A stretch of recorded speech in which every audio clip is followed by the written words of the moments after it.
शुभ दिन Ravi good good good good good good day एवं आज का चमत्कारिक उपाय मातेश्वरी सरस्वती मैया जिह्वा पर विराजमान। मातेश्वरी महाकाली सिद्ध दिव्य दरबार की सदा जय जयकार होती रहे। काली कंकाली कपालिनी भद्रकाली मातेश्वरी हिंगलाज मैया की सदा जय जयकार होती रहे। अवघड़ गुरु कीना राम महाराज की सदा जय जयकार होती रहे। ओम नमः शिवाय। मातेश्वरी महाकाली सिद्ध दिव्य दरबार से जुड़े सभी भक्तों का जो दरबार से जुड़े और जो YouTube चैनल सिद्ध महाकाली दरबार से जुड़े बहुत ही सुखमय और मंगलमय ढंग से व्यतीत होगा। किसी भी भक्त पर किसी तरह की कोई कष्ट या परेशानी आज शुभ दिन रविवार को नहीं आएगी। पूरा दिन प्रातः काल, दोपहर काल, संध्या काल, रात्रि काल सुखमय और मंगलमय ढंग से व्यतीत होगा। कोई परेशानी आने वाली भी होगी तो मातेश्वरी महाकाली महाकाल श्री राम जी हनुमान जी की कृपा से नहीं आएगी। अकाल मृत्यु वो मरे जो चले अधर्म व असत्य के मार्ग पे और भक्त ना हो महाकाली महाकाल का अकाल मौत उसका क्या करे जो चले धर्म व सत्य के मार्ग पे और भक्त हो महाकाली महाकाल। ये सत्य है कि जो अधर्म का कार्य करते हैं, असत्य का मार्ग चलते हैं, वही लोग अकाल मृत्यु को प्राप्त होते हैं जिनका इसलिए शक्तियों पर भी विश्वास नहीं होता है। और जो सत्य धर्म के मार्ग पे चलते हैं और ईश्वरीय शक्तियों में विश्वास करते हैं, अकाल मृत्यु उन्हें छू भी नहीं सकती। हाँ, जब मौत आनी है तो आएगी ही। किसी की शरण में रहो, किसी भी ईश्वरीय शक्तियों की शरण में रहो। कोई भी आपका आपको मृत्यु से वो नहीं बचा सकता है। ये अटल सत्य। क्यों क्यों क्यों क्यों क्यों क्यों इस पृथ्वी पर जो आया इसे मृत लोक कहा जाता है। इसमें जो भी आया वो चाहे अवतारी पुरुष ही क्यों ना हो, उन्हें एक न एक दिन जाना ही पड़ता है। इसीलिए कहा गया है आया है सो जाएगा राजा रंग फकीर। कोई हो मृत्यु अटल है, यही अटल सत्य है। ये आएगी तो साथ लेकर के जाएगी, इससे कोई बच नहीं सकता। कितना जतन करो, प्रयत्न करो, बच नहीं सकते। स्थानीय देवी देवताओं की सदा जय जयकार होती रहे। आप हमेशा अपने जो भी स्थानीय देवी देवता हैं उनके यहाँ पूर्ण सच्ची श्रद्धा, आस्था, विश्वास के साथ जाएं। और यदि आपको बाहर जाने का समय नहीं मिलता, तीर्थ धाम जाने का समय नहीं मिलता, मन में कभी ये ना लाएं कि आपके यहाँ जो श्री शक्तियों के मंदिर विराजमान हैं उनमें और दूर विराजमान मंदिरों में कोई शक्तियों में अंतर है। जैसे आपके यहाँ जो विराजमान हनुमान जी हैं, वही दूर स्थित हनुमान जी के मंदिर में भी शक्ति है। शक्तियों का कोई निवास नहीं होता है, शक्तियों का वास होता है। वो शक्तियों का वास हर जगह हर समय होता है। हमेशा अपने माता पिता का आदर करें, सेवा करें, सत्कार करें। और यदि आप सौभाग्यशाली हैं, आपके ऊपर आपके माता पिता का हाथ है, साथ है, तो प्रतिदिन प्रातः काल उठ करके आप प्रथम रूप से यदि अपने माता पिता के चरणों में अपना सिर रखते हैं, उस वक्त जब आपके माता पिता का सिर आपके सिर पर आपकी पीठ सहलाता है, जो आनंद की अनुभूति होती है, ये तो वही जानता है जो इस परम सुख को प्राप्त करता है। माता पिता का जब पीठ और सिर पर रहता है, उस वक्त परम सुख, परम आनंद की प्राप्ति होती है। और यहाँ तक महसूस करें, शरीर में दर्द होगा, वो भी माता पिता के हाथ फेरने से खत्म हो जाता है। और हमेशा प्रथम उठ करके अपने माता पिता का ध्यान करें।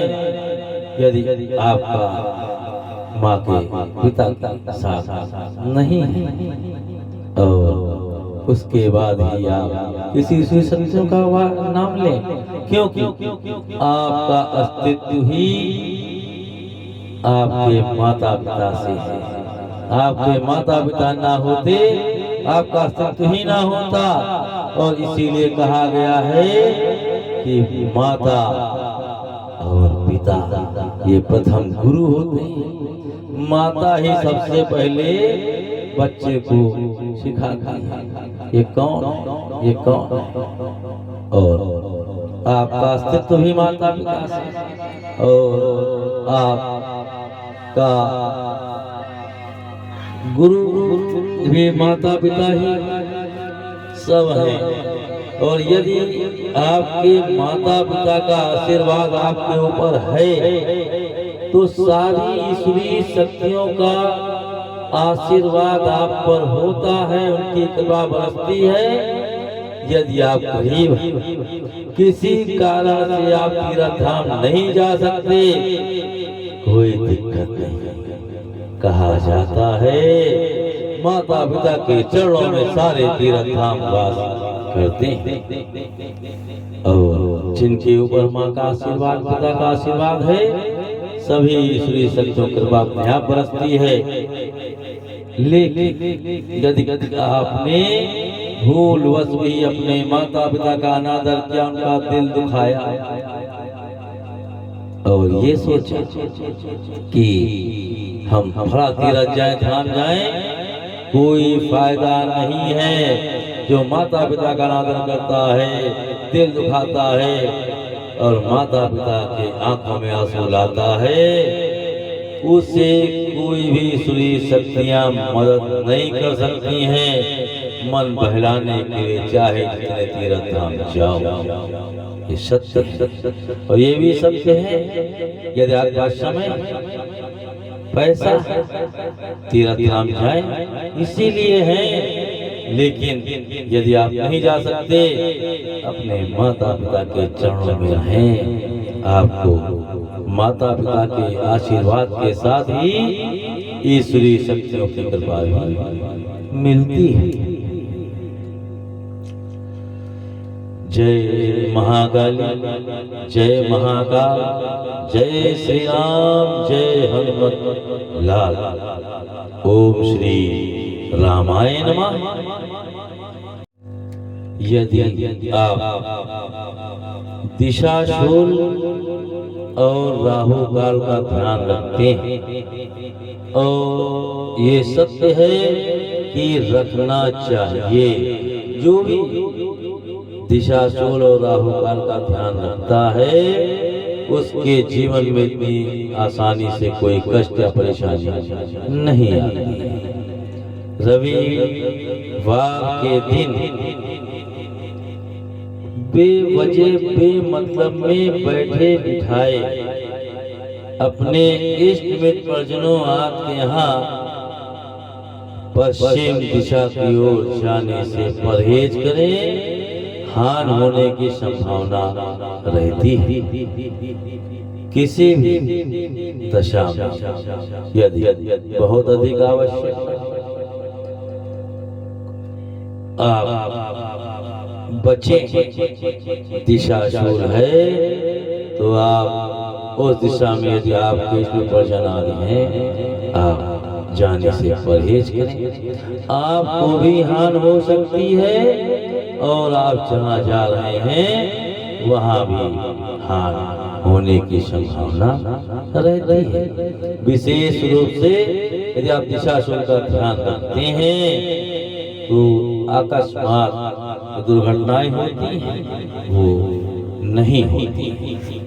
राहु काल भी प्रतिदिन 1.5 घंटे का होता है और राहु काल का समय अशुभ समय माना जाता है। इस समय कोई शुभ कार्य करने से बचे और बहुत अधिक आवश्यक ना हो तो आवागमन से बचे। रविवार के दिन राहु काल का समय सायंकाल 4:30 तक से 6 बजे तक रहता है। इस समय हो सके तो आवागमन से बचे यदि बहुत अधिक आवश्यक ना हो, क्योंकि राहु काल का समय अशुभ समय माना जाता है। रविवार का दिन सूर्य देव का होता है। यदि आप किसी भी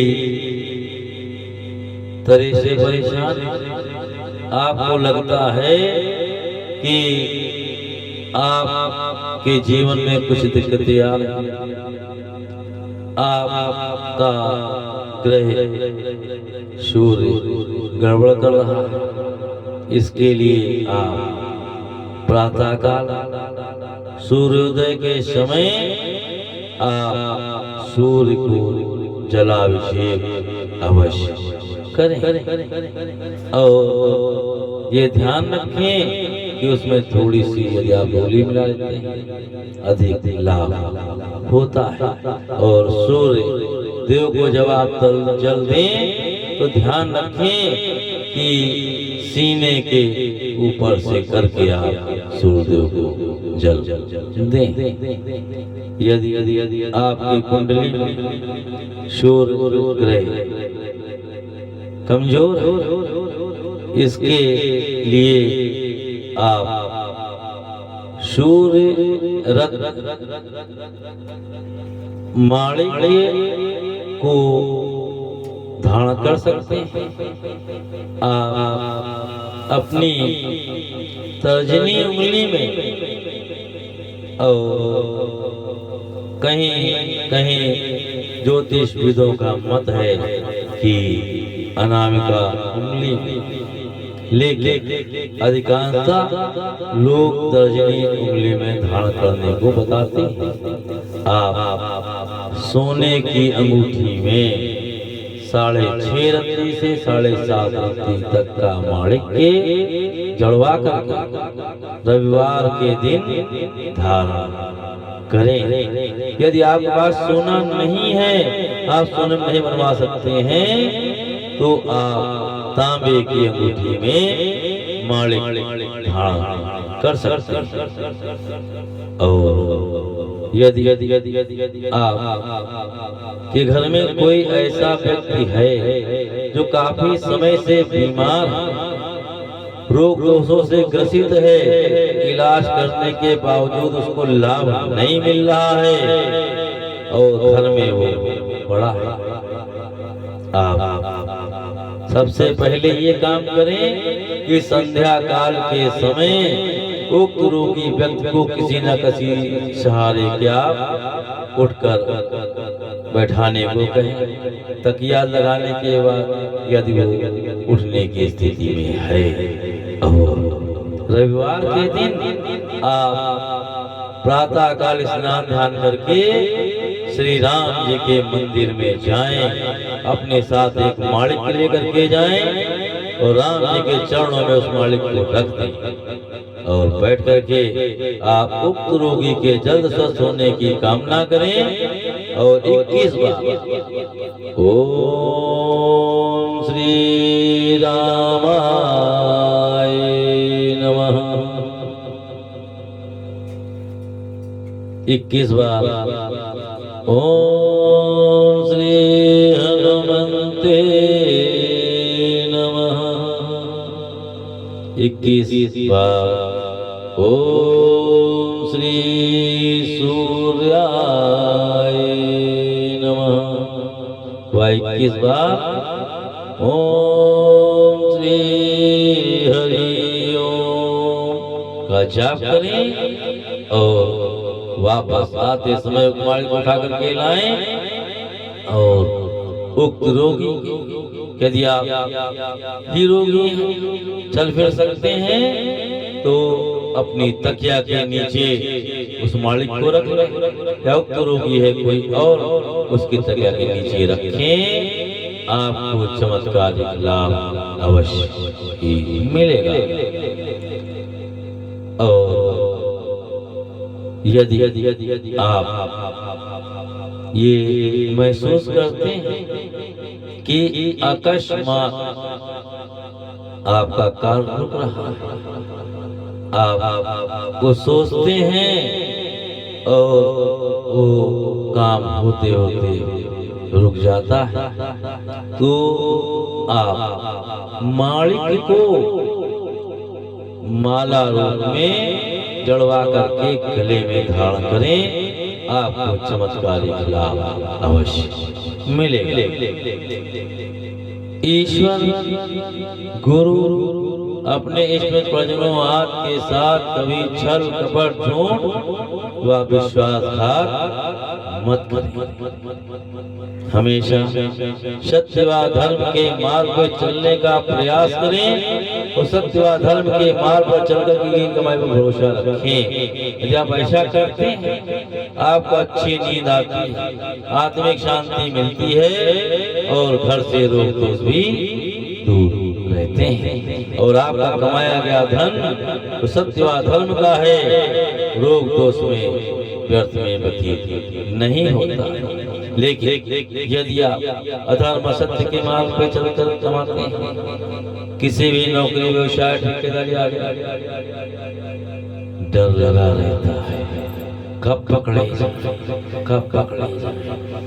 इस कारण से रात को अच्छी नींद भी नहीं आती, आत्मिक शांति मिलने का सवाल ही नहीं है, तो घर में सुख शांति हो ही नहीं सकती, रोग दोष व्याप्त रहते हैं। इसलिए सत्य व धर्म के मार्ग पर चलें और उसी कमाई पर भरोसा रखें।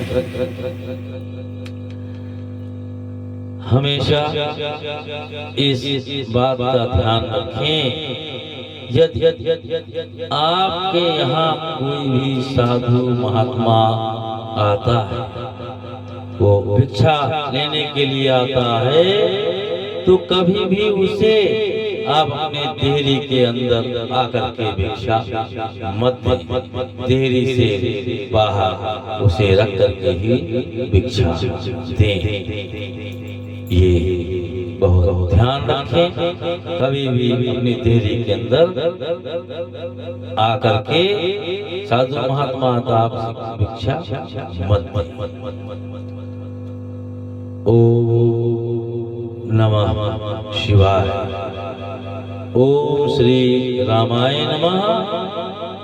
अकाल मृत्यु हो मरे, जो चले अधर्म व असत्य के मार्ग पे, और भक्त ना हो महाकाली महाकाल का, अकाल मौत उसका क्या करे। जो चले धर्म व सत्य के मार्ग पे, और भक्त हो महाकाली महाकाल। ओम श्री हरि ओम।